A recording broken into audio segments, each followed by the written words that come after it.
பகவான் நித்யானந்தர் மீதும் கைலாயத்தின் மீதும் மீண்டும் ஒரு பொய்யான செய்தி. மீண்டும் மீண்டும் கொடுத்த உண்மைகளை சிதைக்க முயலும் இந்து விரோத ஊடகங்கள்.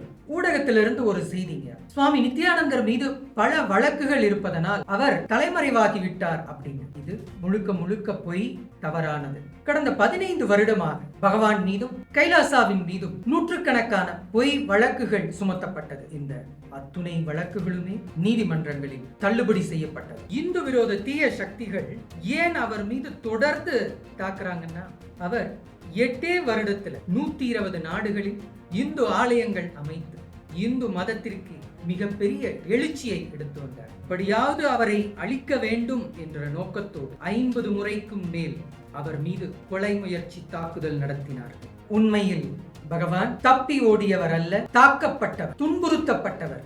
அவருடைய அடிப்படை மனித உரிமை பறிக்கப்பட்டது.